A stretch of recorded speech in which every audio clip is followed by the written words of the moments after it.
আওয়ামী লীগের ফিরে আসা অথবা শেখ হাসিনার ফিরে আসা, এই বিষয়টা নিয়ে গত কদিন ধরে বিভিন্ন মিডিয়াতে নানা ধরনের কথাবার্তা শোনা যাচ্ছে।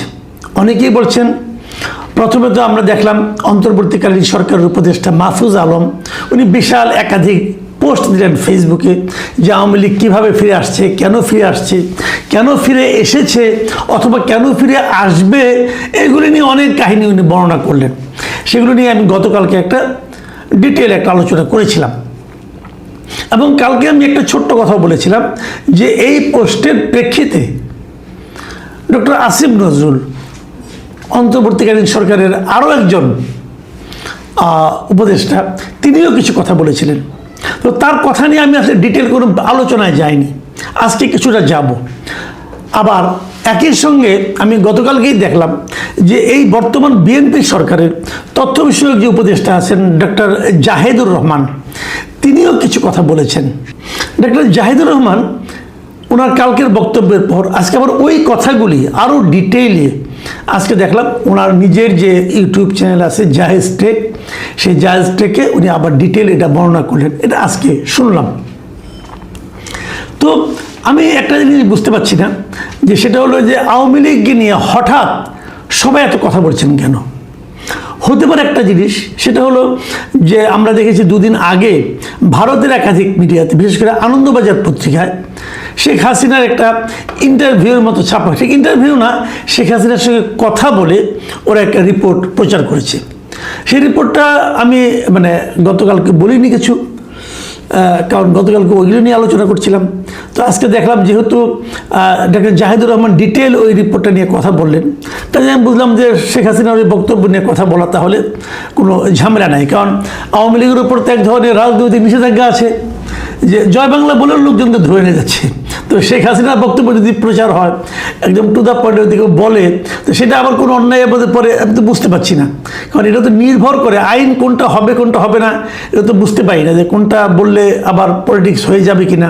কারণ জয় বাংলার মধ্যে একটা নিরপরাধ স্লোগান, যেটা নাকি সবারই স্লোগান হতে পারতো, সেটা লেখার কারণে লোকজনকে ধরে নিয়ে পেটানো হচ্ছে, এটা আমরা দেখেছি। তাহলে এখানে কি হবে? আমরা কি শেখ হাসিনার বক্তব্যকে আলোচনায় আনতে পারবো? এটা নিয়ে কিন্তু দ্বিধাদ্বন্দ্ব ছিল। কিন্তু এটা দেখলাম যে আমাদের একটা পত্রিকা, একাধিক পত্রিকায় দেখলাম তারা এটা ছেপেছে বা জাহিদুর রহমান সাহেব কথা বলছেন, কাজে আমি এখানে কিছু কথা বলতেই পারি। দুটো জিনিস, শেখ হাসিনার কয়েকটা বক্তব্য আমি ওখান থেকে আপনাদেরকে পড়ে শোনাবো। উনি কি বলেছেন?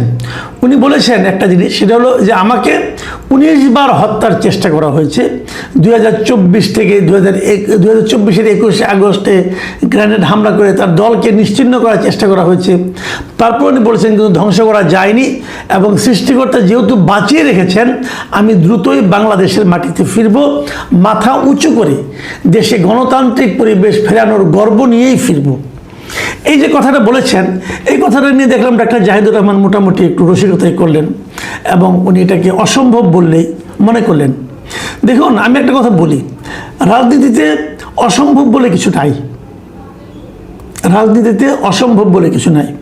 আমি জাহিদুর রহমান সাহেবকে বলি, আপনি কি ভেবেছিলেন তারেক রহমান এভাবে মাথা উঁচু করে দেশে ফিরতে পারবেন? পারেননি, কিন্তু উনি তো ফিরেছেন। ওনার বিরুদ্ধে মামলা ছিল, সেই মামলা ওনাকে যাবজ্জীবন কারাদণ্ডও দেওয়া হয়েছিল, উনি তো দেশের প্রধানমন্ত্রী হয়েছেন। রাজনীতিতে অসম্ভব বলে কিছু নেই। আজকে যেটা আপনি ব্যাখ্যা করছেন, কালকে এই ব্যাখ্যা দেখবেন চেঞ্জ হয়ে যেতে পারে, কাজেই এত গ্যারান্টি দেওয়ার কিছু নেই। ভাবার চেষ্টা করেন, বরং আমি মনে করি চিন্তা করা দরকার যে কেন কি হয়, কোন ঘটনার পেছনে কি হয়।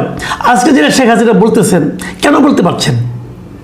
এই যে শেখ হাসিনা বলতে, দেখুন আমি কিন্তু ভাই আওয়ামী লীগ করি না, আমি আবারও বলছি, যারা আওয়ামী লীগ করেন তারা আমাকে আওয়ামী লীগের ভাষ্যকার মনে করবেন না প্লিজ। আবার যারা বিএনপি করেন তারাও আমাকে আওয়ামী লীগের ভাষ্যকার মনে করে ঘৃণা করবেন না প্লিজ। আমি আওয়ামী লীগ লোকের আমাকে ভালোবাসা অথবা ঘৃণা করে কোনোই আমি চাচ্ছি না। আমি আমার অবস্থান থেকে কেবল ব্যাপারটা ব্যাখ্যা করছি। বিষয়টা হলো এরকম, শেখ হাসিনা মাথা উঁচু করে ফিরতে পারবেন কি পারবেন না, এটা জাহিদুর রহমান সাহেব কি ভাবেন কিংবা কি বলেন তার উপর নির্ভর করে না। তারেক রহমান ফিরতে পারবেন কি পারবেন না, এটা নিয়ে ওবায়দুল কাদের সাহেব, হাসান মাহমুদ সাহেব অনেক কথা বলেছিলেন। তাদের কথার উপর কিন্তু তারেক রহমানের ফেরা না ফেরাটা নির্ভর করে নাই। এই একই রকম জাহিদুর রহমানের কথার উপর আওয়ামী লীগের অথবা শেখ হাসিনা ফেরা না ফেরা নির্ভর করে না। নির্ভর করে কিসের উপর জানেন? নির্ভর করে যারা সরকারে থাকবেন, এই জাহিদুর রহমান সাহেবরা, ওনারা কি আচরণ করছেন, ওনারা কথা বলতে যে কতটা বিনয়ের সঙ্গে বলছেন অথবা কতটা দম্ভের সঙ্গে বলছেন, ওনাদের কথা এবং কাজের কতটুকু মিল আছে, তার উপর নির্ভর করে। আপনারা যদি দেশটাকে ভালোভাবে চালাতে পারেন, কেউ ভাববে না বিকল্প কারো কথা, তাহলে শেখ হাসিনার কথা আসবে কোত্থেকে? আসবে না। আর আপনি যদি দেশটাকে ভালোভাবে চালাতে না পারেন, জনগণ যেভাবে দেশটা চলুক বলে চায় যদি সেভাবে চালাতে না পারেন, তাহলে আপনারা যতই চিৎকার করেন, যতই আওয়ামী লীগের দোষ ধরেন, যতই শেখ হাসিনাকে দানব হিসাবে প্রমাণ করার চেষ্টা করেন, জনগণ তার কোনোটাই মানবে না। এটাই নিয়ম। দেখুন, 5ই আগস্টে শেখ হাসিনা চলে গিয়েছিলেন দেশ ছেড়ে। শেখ হাসিনা সরকারের পতন হয়েছিল, একদম বালির ঘরের মতো সব ভেঙে পড়ে, ঝুরঝুর করে ভেঙে পড়েছিল। শেখ হাসিনার মন্ত্রীরা যে জেলখানায় যাননি, তারা সবাই বিদেশে চলে গেছেন।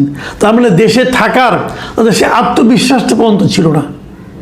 এরা সবাই অপরাধী, আমি মনে করি, আমি পার্সোনালি মনে করি এরা সবাই অপরাধী, এদের বিচার হওয়া উচিত, এটা আমার কথা।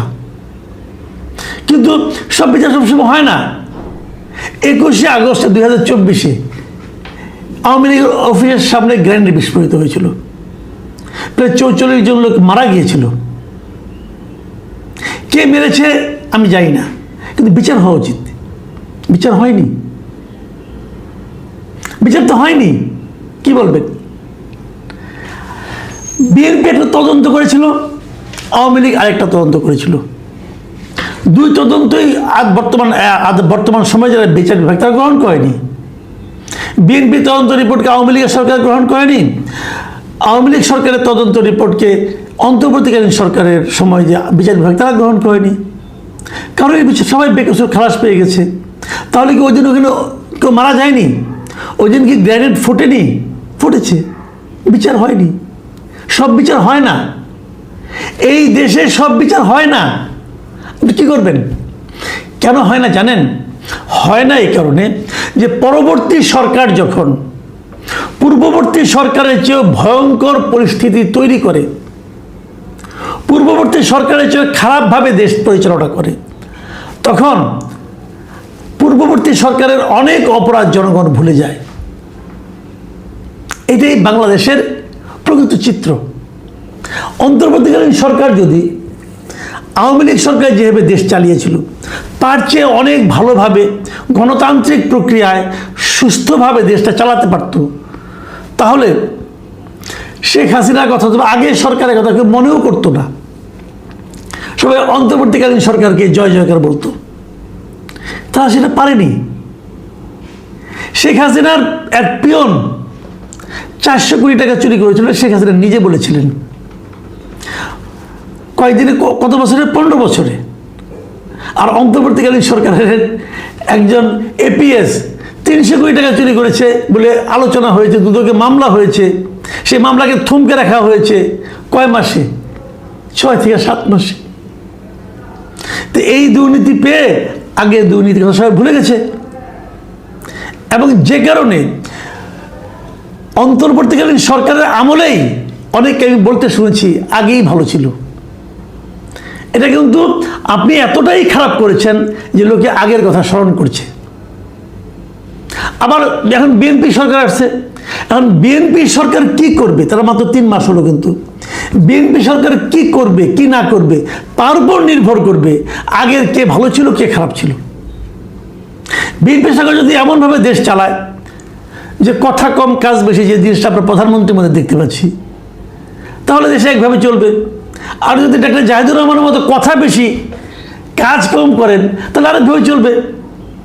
আপনি প্রেস ব্রিফিং করছেন, তারপরে আপনার মন ভরছে না, আপনাকে আবার ইউটিউব করতে হচ্ছে ব্যাখ্যা দেওয়ার জন্য। কথা তো বেশিই বলছেন ভাই, কাজ কি হচ্ছে? আপনার সব কথা আমি নিজে বিশ্বাস করি না। দেখেন না, মনে আছে আমার স্পষ্ট একটা ঘটনা মতো, ওই দিন আমি হেসেছিলাম, আমি বেশি কিছু বলিনি, কারণ ডক্টর জাহেদকে আমি পার্সোনালি খুবই পছন্দ করি এবং আমি মনে করি যে উনি লজিক দিয়ে কথা বলার চেষ্টা আগেও করতেন, এখনও করবেন, এটাই আমার প্রত্যাশা। এপ্রিলের 16 তারিখ উনি বলেছিলেন যে জ্বালানি তেলের দাম বাড়বে না, অন্তত এই মাসে তো বাড়বেই না। তার 3 দিন পরে জ্বালানি তেলের দাম বেড়েছিল। তাহলে উনি এটা বলতে গেলেন কেন? তাহলে হয় উনি হয়তো বলবেন আমি চেয়েছি না বাড়ুক, হ্যাঁ হতে পারে, তাহলে সেটাই বলতেন যে আমি চাই তেলের দাম না বাড়ুক। কিন্তু আপনি স্পষ্ট করে বলেছিলেন এপ্রিলে তো বাড়বে না, 3 দিনের মাথায় বাড়লো কেন? দুটো কারণ হতে পারে। একটা কারণ হলো আপনি কোনো খবরই রাখেন না, সরকারের ভেতরে কি চলছে না চলছে আপনি কোনো খবর রাখেন না। দ্বিতীয় কারণ হতে পারে আপনাকে ইচ্ছা করে একটা ভুল খবর দেওয়া হয়েছে আপনাকে বেইজ্জতি করার জন্য। দুই ব্যাপারে সাবধান থাকেন, কথা কম বলেন, কাজটা বেশি করেন। আওয়ামী লীগ ফিরবে কি ফিরবে না এটা অনেক কিছুর উপর নির্ভর করে কিন্তু, এবং সবচেয়ে বেশি নির্ভর করে আওয়ামী লীগের পরে যারা ক্ষমতায় আসছেন, দায়িত্ব নিয়েছেন, তারা কীভাবে দেশ চালাচ্ছেন তার উপর। আবার আসিফ নজরুল একটা কথা বলি, উনি কালকে বলেছিলেন যে আওয়ামী লীগ ব্যাক করেনি, তারা ছিলই। এটা একদম সত্য কথা। আসলে কিন্তু আওয়ামী লীগ ব্যাক করতে হবে না, আওয়ামী লীগ দেশে আছে। ডক্টর জাহিদুর রহমান বলেছেন যে কেন এখনো কিছু লোক আওয়ামী লীগ করে সমর্থন করে, বুঝতে পারেন না। আপনি এটা বুঝতে পারবেন না তো, কারণ আপনি তো আওয়ামী লীগকে দল মনে করেন না। তো আওয়ামী লীগকে এক রাজনৈতিক দল মনে করেন, আপনি জামাতকে রাজনৈতিক দল মনে করেন, কিন্তু আওয়ামী লীগকে মনে করেন না। ডক্টর জাহিদের জন্য আমারও একটু দুঃখ হয়। জামাত যদি রাজনৈতিক দল হতে পারে, আওয়ামী লীগ কেন নয়? যাই হোক, উনি দল মনে করেন না, কিন্তু উনি বলছেন যে আওয়ামী লীগ আছে, আসিফ নজরুল বলেছেন। কিন্তু আসিফ নজরুল আর কি বলছেন যে তারা ছিল, কিন্তু ব্যাক করছে তাদের দম্ভ, মিথ্যাচার আর মানুষকে বিভ্রান্ত করার দুঃসাহস। এই যে কথাটা উনি বলেছেন, এটা কিন্তু আমি বলবো যে আওয়ামী লীগের কিন্তু দম্ভ, মিথ্যাচার, বিভ্রান্ত করার দুঃসাহস, এটা কিন্তু মানে আওয়ামী লীগের না, এটা হলো আওয়ামী লীগের সেই পতিত নেতৃবৃন্দের মধ্যে এই জিনিসটা আমি দেখতে পাচ্ছি। আমি আওয়ামী লীগকে পরামর্শ দেব, যে নেতৃবৃন্দ পালিয়ে গেছে দেশ ছেড়ে, তাদেরকে এনে আবার পুনঃস্থাপনের চেষ্টা যদি আপনারা করেন, আওয়ামী লীগের প্রত্যাবর্তন বিলম্বিত হবে। সিম্পল কথা আমি বলে শেষ করছি। প্রথমত 1 নম্বর, আওয়ামী লীগের ফিরে আসা না আসাটা নির্ভর করবে বর্তমানে অথবা আগামীতে যারা সরকার চালাবে তাদের সক্ষমতা অথবা অক্ষমতার উপর। নাম্বার 2, আওয়ামী লীগ যদি আবার ফিরে আসতে চায়, তাহলে আওয়ামী লীগের যে পতিত নেতৃত্ব তাকে ত্যাগ করে ফিরতে হবে। পতিত নেতৃত্বকে আওয়ামী লীগ, এই দেশের মানুষ তো দূরের কথা, আওয়ামী লীগই গ্রহণ করবে না। এবং নাম্বার 3, রাজনীতি নিয়ে এত দ্রুত ভবিষ্যৎবাণী কেউ করবেন না। কি হবে না হবে এত দ্রুত বোঝার কোনো সুযোগ নেই। ডক্টর জাহেদকে অনুরোধ, কথা একটু কম বলেন। প্রিয় দর্শক, এখন এ পর্যন্তই।